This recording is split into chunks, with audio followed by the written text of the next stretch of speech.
Birmingham City have walked a long and rocky road in recent years, but from relegation to the third tier, hated owners and the very foundations of their stadium crumbling beneath them, a reset in ownership has transformed the club's ambitions and Blues fans are shooting for the stars. Since American investment firm Knighthead took over in 2023, powered by Tom Wagner's vision and cash and NFL GOAT Tom Brady's star power, the Blues have been on a mission to rebuild and rise again. Came here and watched in the stands as a kid with my old man, and then I had the pleasure of coming here at like 3 years old, probably a little bit past my best, but to do something in my life that represented my hometown, which is Birmingham City. So you build friendships over the years and you travel to the game with people that you really get to know, and it becomes another family. The club means everything to me, and a few songs at the moment that come out of the away fans saying, "Where were you when you were not so good?"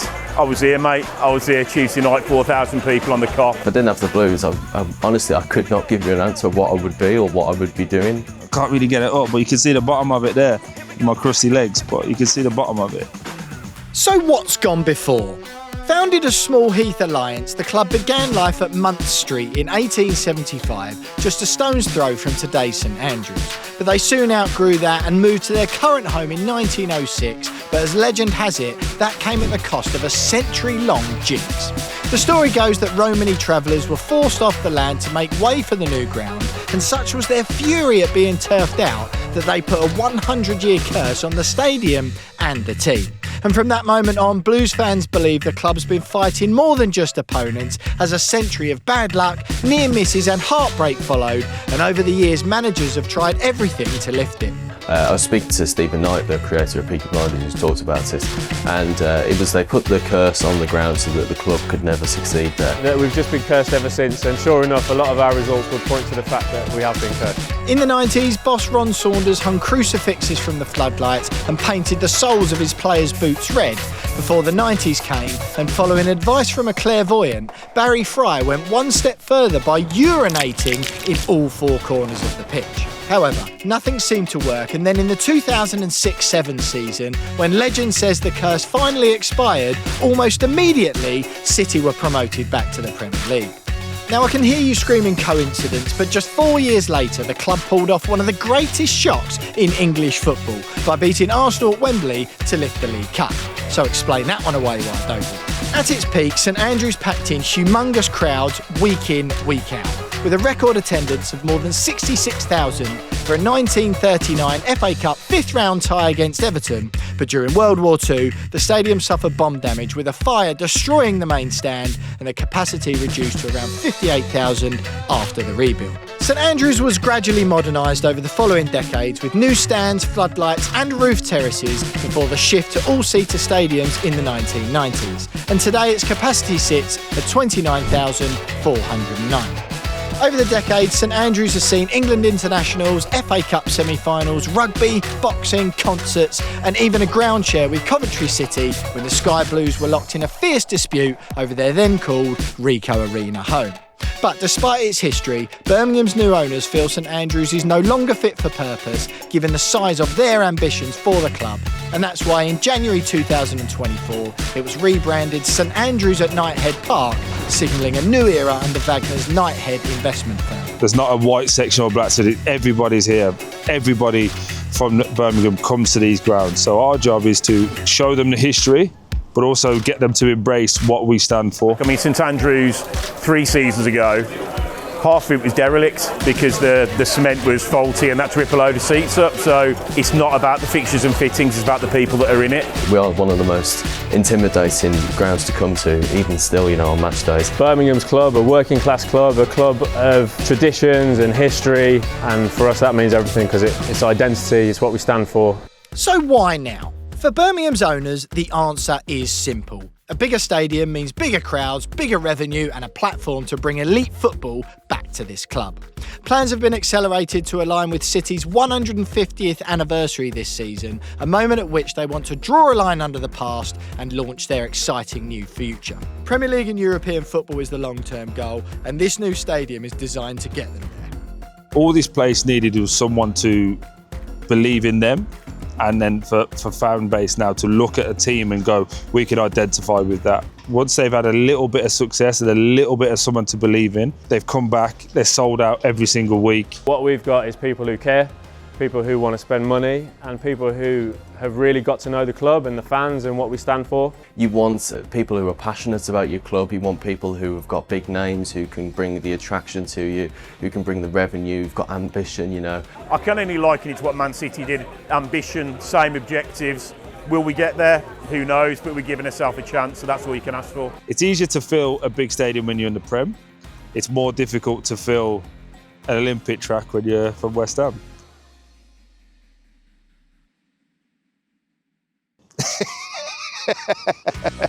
So what exactly are they planning?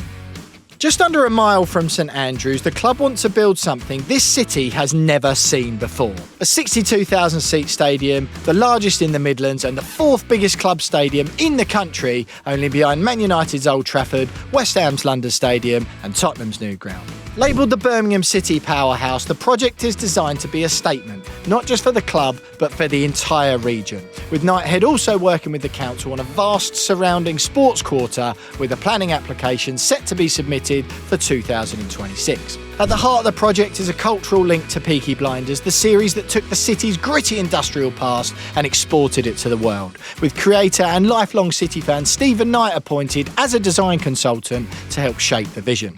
The project is being designed by Heatherwick Studios and Manika Architecture with strict instructions. Build something unique and rooted in the city's culture and history. At the stadium's heart are 12 towering chimneys, a bold nod to Birmingham's industrial heritage, designed to dominate the skyline and be visible from up to 40 miles away, with one of the iconic towers housing a lift to the city's highest bar, offering panoramic views across the Birmingham skyline. Built using reclaimed Digbeth bricks, the chimneys will help support the roof, plus channel sound upwards to reduce noise pollution for the surrounding community. Where fittingly, the stadium plans were officially unveiled at Knight's Digbeth Lock Studios, right in the heart of the city's creative quarter, cementing the link between club, culture and city, with Wagner describing it as a beacon for excellence. The club's promotional videos featured Birmingham-born and ex-City star Jude Bellingham, Peaky Blinders actor Paul Anderson and NFL icon Brady, of course. Stadium plans also include a retractable roof and movable pitch, which opens the door to NFL games, rugby, concerts and large-scale live events, turning the stadium into a true year-round destination. But the ambition goes far beyond aesthetics and football, as it's all part of a wider vision to transform and regenerate East Birmingham. We're talking your leisure, your entertainment, your retail, your wellbeing facilities, your community spaces, a real year-round destination and not just a matchday venue. I think every fan will be happy and excited that we're going to move to a new stadium, but also a little bit depressed that obviously we're leaving here and going to a new home. But with new home comes new expectation, comes new excitement. People forget Birmingham's the second biggest city in the country. We've got millions of people that live here. They want to take us into a different stratosphere in terms of who we can compete with financially. You know, you may look at our attendances and say 40,000 would be fine, but they're thinking big, they're thinking Champions League. And if you are in the Champions League, 62,000 would be just right. The NFL games, the rugby games, the music concerts, they're looking at this as a holistic business, not just football. There's always been noise when it comes to this club, loads and loads of outside noise. We're just going to focus on what we're about.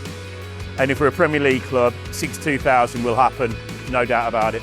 Loads of ambitions, you've got plenty of opportunities for hospitality, you've got room for away fans, travelling in properly, getting proper car parking and everything, and building a proper stadium that Blues fans can feel as their own and you can actually treat it as their own there. There's a lot of stadiums that these days are just quite nondescript, nothing different from the next stadium, but this for sure, you'll know you're at our stadium when you're there, just because the design is so different. I travel in from the northwest anyway, so I'm coming in on that motorway bit. And all you can see at the moment is the Villa ground, which I really detest, you know, and I really hate the fact that the only thing you can see. But when you're coming in on that bit of motorway now, if you can see in the distance the chimneys and the stadium and everything. I'm not a big fan of the chimneys, I must admit. I understand why they tried to do it, but yeah, it's not my cup of tea. I think they speak about sports tourists and people who maybe see a stadium and say, yeah, I want to go there. Looked at the history of Birmingham, the true history of Birmingham. I have family that have, worked in those factories before and had those chimneys blaring out smoke and everything during the Industrial Revolution. I'd have looked at that. If my great-granddad could be here right now, he would love that, honestly. He would love the fact that the Blues have managed to put some chimneys in this. It's the Birmingham City way, mate. We spend 1.4 billion on making this wonderful infrastructure and go, how can we just keep these chimneys in? Like, when have you ever looked at a house and gone, chimney, that's what I'm buying it for?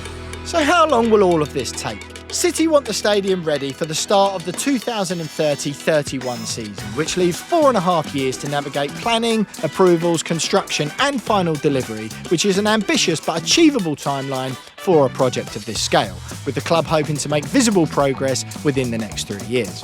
For context, Everton built their new stadium in around 3.5 years, while Tottenham's rebuild took closer to 4. And while the first ball may not be kicked until the early 2030s, the story will not end there, with the wider sports quarter continuing to evolve long after the stadium doors open. We've got a saying here which is typical Blues. The typical Blues thing would be we build a 62,000 seat stadium for the Championship and it's half empty. We can't have that. It's got to be success. So when that ground is open in 5 years' time, I'd like to think that there's going to probably be more families going than there maybe are at the moment. And kids that are looking at Blues as their team, regardless of who their parents are supporting. The sky is absolutely the limit with these type of things. We could be a Champions League team, it could all fall flat. Who knows, no one can predict the future, but I would strongly believe that we are going to be back in the Premier League in the next 2 years. You'd be a foolish man to say we're not going to be in the Prem in 2 years, and I think you'd be foolish to think that they're going to get to the Prem and stop. I just don't see it. So how much will all of this cost? The stadium alone is expected to cost around £1.2 billion, with the wider sports quarter set to take the total bill to around £3 billion. That roughly £1.8 billion sports quarter spend will buy a 15 to 20,000 seat multi-purpose indoor arena, a separate 10,000 seat stadium for Birmingham's women's team, plus extensive training facilities, retail, hotels and education spaces, plus housing. Knighthead will foot the majority of that bill, with the government also spending a separate £2.4 billion on a wider infrastructure improvement plan for the whole of the West Midlands, which is designed to enable the stadium and sports quarter project.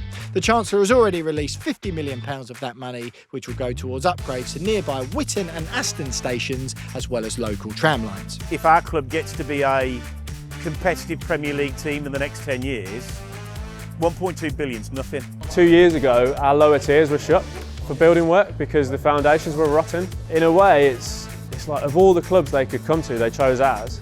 It's no exaggeration to say we wasn't far from being out of business as a football club. And again, I was here, I saw it. I don't like to talk too much about those things because a lot of good people were crushed emotionally from not being able to do their jobs properly. And one of the things that really frustrated me about the previous ownership is that they were always trying to cut their way to profit. Can't do that, you've got to find revenue, you've got to find outsources, you've got to find people that are going to come and invest in the club. And they're doing exactly that. So if we do have £3 billion to spend on a new stadium and the surrounding area, brilliant, because it's absolutely necessary for Birmingham. These guys have come in, not only spoke a good game, put the money where their mouth is. They've transformed this place within months. Surely we're deserving of a little bit of success, this taste of being something different, of having owners that want to spend money, but it's difficult to wrap our heads around it. It's a bit queasy, I would say so. I mean, I'm not used to spending more than about £5 million on players, never mind £3 billion on a new stadium.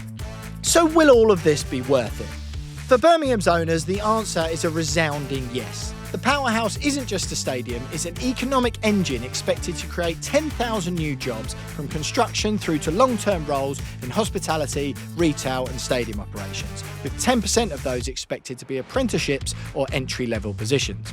And once it's all built, the stadium and sports quarter will need 8,400 members of staff to keep it going. Wagner expects the wider sports quarter to pull in around £750 million a year in revenue, suggesting the project, depending on running costs of course, could pay for itself in less than a decade. With community pitches, cafes, play areas and public spaces built in, their ambition goes beyond football to leave something lasting for the city. For Birmingham City and for Birmingham itself, this is the bet of a generation. It'll be new fans that are coming on board now because they see the journey. It'll be new fans that come on board maybe when we get promoted to the Prem, which we expect to be at some point. And the reality is when you get promoted to the Prem, you get a different type of fan jump on board, a fan that wants to see good football and success. And then eventually, if we do make it back to Europe, it's another type of fan where it's that European success. What does that all add up to in terms of the atmosphere, in terms of the identity, and how much does it change from what we are now? There's no doubt people who come here for the first time tonight, you know, like they're going to be here every single week, you know, people from all around the world, they'll just be absolutely hit by the bug of Birmingham City. This is pure investment, and all the money that's going around regenerating the surrounding areas, absolutely tremendous. And that will take, I think, probably a rundown part of this city and give it the lift that it needs and the boost. And the fact the government are involved, like them or loathe them, that's fabulous. I mean, we don't get that. I think we're overlooked in terms of the UK. I think, especially in media, what we do, it's London, then Manchester. We're kind of seen as a service station for people to stop and get petrol and keep going through. We're proud of where we're from, and you know, we are Birmingham, we're the second city, and with the new ownership and what the players are doing, we want to stake our claim again. And you know, if you're from here, you know what it's about. If you're not from here, then get to know. So what does the future hold? Location is the Powerhouse's greatest asset. With HS2 set to run directly into the heart of Birmingham, the stadium will sit on a web of rail, tram and road links. Wagner & Co believe people from across Birmingham and indeed the UK will travel just to visit the Sports Quarter, and they're confident it will become the most accessible stadium in England and potentially Western Europe. A stadium seen by more people more often than any other in the UK. Mate, it's the nuts, isn't it? Let's call it as it is. It is the nuts. The ownership have allowed us to dream, and as a football fan, that's all you want. Now, how far that dream takes us, time will tell. With the timescale we've got, they will spend enough and do it in the right ways to get us up to the Prem. So I'm expecting Prem in the next few years. I would strongly believe that we are going to be back in the Premier League in the next 2 years. Once we get to the Premier League, that's when the real journey starts. I think it will just snowball and be bigger and better year on year. I really do. For Birmingham City, this isn't just about leaving St Andrews behind. It's about redefining what this club and this city can be. A massive gamble, a bold vision and a redevelopment designed to drag Birmingham back to where it belongs. And for a city built on grit and defiance, this could be the beginning of something immortal. I just don't think it needs 12 chimneys. I just can't get my head around, like, in 2025, someone went, no, it'd be a good idea. Chimneys.